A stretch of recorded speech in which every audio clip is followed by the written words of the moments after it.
Entonces, vemos en ese escenario donde la desesperación de estas élites de partidistas, los dos partidos políticos, pero además la mediática, y ahora con la debilidad de credibilidad en esos liderazgos, los dos candidatos que representan y están muy afines con esas 10 familias, con esas 25 grandes empresas, obviamente frente a eso están recurriendo a la otra etapa, ¿verdad? Que es una del dominio mental, si podemos caracterizarlo de esa manera. ¿Y dónde está el esquema? Con esta estrategia de hacer movilizar a los sectores religiosos.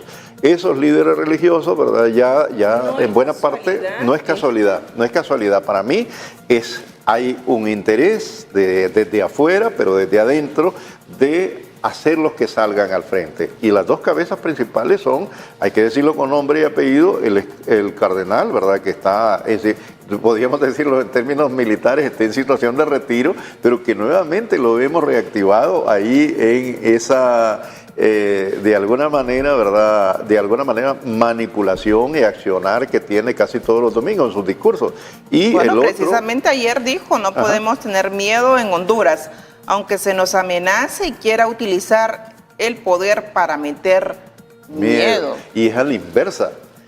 Le recordaba yo, fíjense, auditorio y Kimberly, cómo de alguna manera nuestros medios, entre comillas, nuestros, ¿verdad? Porque son realmente la oligarquía, construyeron dentro de la forma de control mental, que es lo que estamos planteando, hasta relatos de historias, cuentos y leyendas de Honduras, ¿verdad? ¿Se recuerdan aquellos tenebrosos cuentos que tenían ahí en la noche?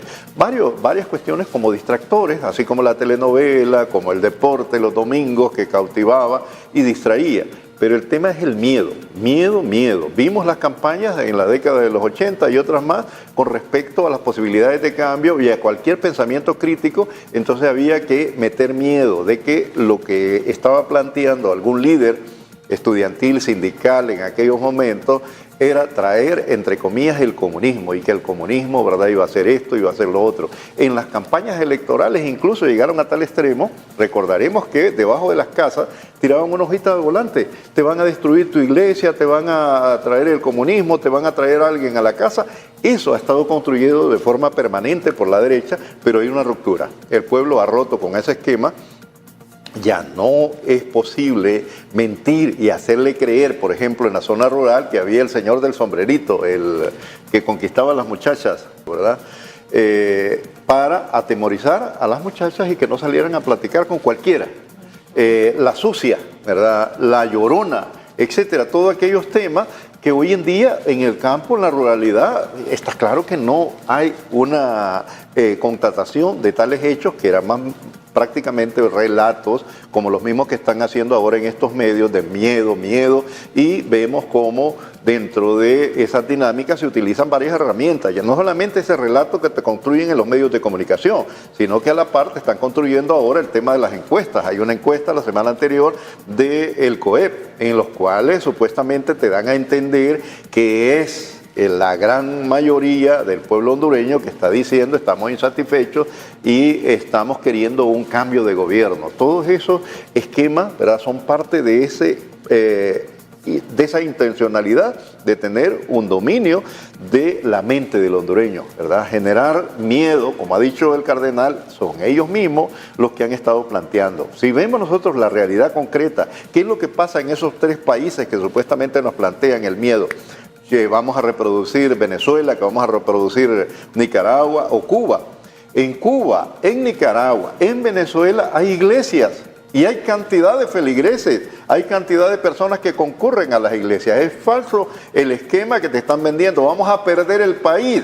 Si el país lo estábamos perdiendo en medio de la narcodictadura, cuando estaban fraccionando el país para venderlo, para privatizarlo, a sectores que ni siquiera sabíamos quiénes eran estos empresarios, ¿verdad?, con dudosa reputación, que se estaban apropiando de enormes cantidades de porciones del territorio nacional, pérdida de la soberanía que la teníamos también en las carreteras, lo hemos tenido en los aeropuertos, lo hemos tenido en los mismos puertos, ¿verdad? Y otro tipo de acciones que venía realizando este modelo neoliberal, este modelo de anarcocapitalismo. Entonces, es importante tener una reflexión profunda de la lógica y la estrategia que ha venido utilizando la derecha mediática. Vuelvo nuevamente a ella porque aparece más agresiva, mucho más, ¿verdad?, que en otros periodos anteriores. Vemos, por ejemplo, en estos medios de comunicación vinculados a la Televicentro, lo voy a decir con nombre y apellido, ¿verdad?, el programa del día de ayer de 30:30,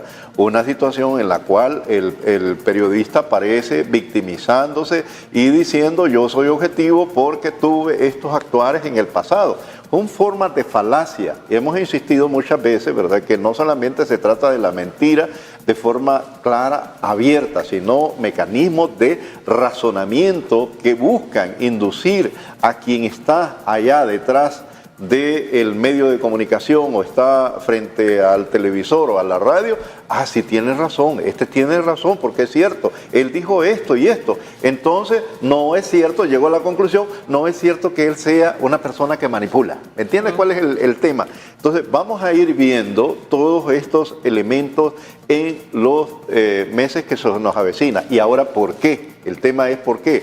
Porque hay un pueblo que se está adhiriendo cada vez más a ese proyecto político, ¿verdad? A ese proyecto político de refundación de patria, de socialismo democrático, frente a esas obras que está realizando la presidenta Xiomara Castro, pero frente también a la firmeza, a la convicción, a la capacidad que tiene la compañera, ¿verdad?, Rixi Moncada en cada una de las propuestas. Cuando vamos a hablar de alianza, esa es la verdadera alianza. Alianza con los estudiantes, alianzas con mujeres, alianza con los pueblos originarios, alianza con el movimiento de los trabajadores. Se aproxima, ¿verdad? Y hemos estado también recibiendo las solicitudes de sindicatos que están pidiendo encuentros conversatorios con la compañera Rixi, pequeños empresarios, emprendimientos en la zona de La Ceiba, empresarios en San Pedro Sula, hay que decirlo también, se están desmarcando muchos de los empresarios y están pidiendo dialogar con el Partido Libertad y Refundación, con la candidata también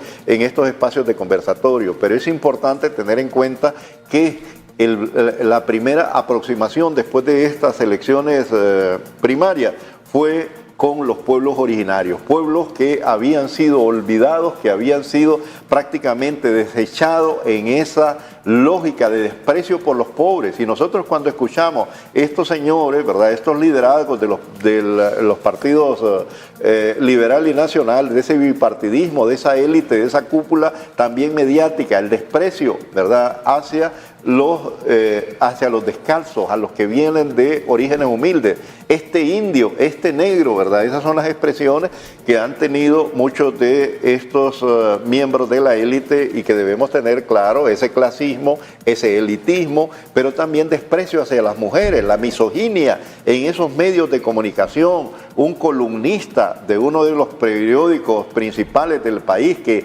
había agarrado de forma permanente, todavía lo hace en un medio de comunicación por tarde-noche, con otro supuesto connotado periodista, el desprecio hacia nuestra presidenta Xiomara Castro, descalificándola de forma permanente, así como también han hecho en contra de los ministros jóvenes, ¿verdad? Ministros que tienen capacidad académica, pero también beligerancia, y se han ganado en la calle, se han ganado en la lucha cotidiana y en la argumentación frente a las acciones y a las propuestas, ¿verdad?, de cinismo que muchas veces lleva el discurso y la argumentación de los sectores conservadores, que están llenos en su gran mayoría de argumentos falaces.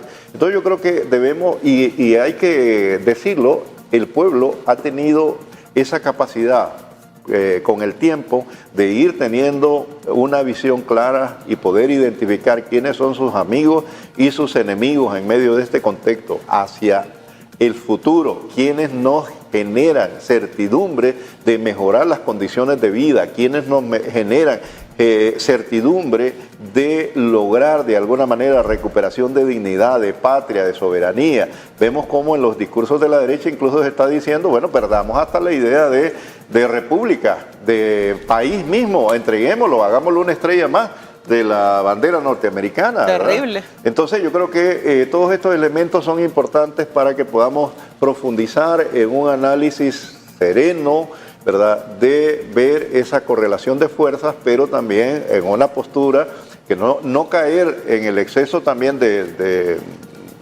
victoria, pero darnos cuenta realmente cuál es el proceso, cómo avanza y la debilidad también del enemigo, porque muchas veces lo vemos enorme, se nos hace como, recordemos a David y Goliat, aquel enorme hombre, ¿verdad?, que se nos presentaba. Esa es la figura que se nos presenta de estos grandes poderosos, de estas 10 familias, de estas 25 grandes empresas, donde la mediática tiene más del 90% del control, ¿verdad?, en los sectores privados. Pero es posible derrotarlos, claro que sí.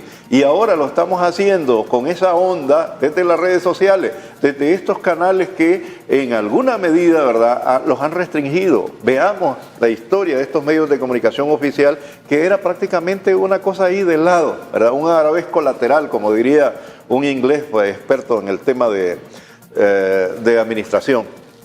Un arabesco lateral, te voy a poner donde no estorbes, eso es lo que significa, ¿verdad? Y entonces ahí tenían a Radio Honduras, a Canal 8, ¿verdad?, y a otros medios allá, pero hoy en día están agarrando protagonismo y en el exterior, repito, también hay quienes están buscando estos medios, buscando otra opinión para generar ese análisis más profundo y poder establecer una correlación entre los argumentos de esos sectores de la derecha y otras propuestas que se aproximan a la visión popular.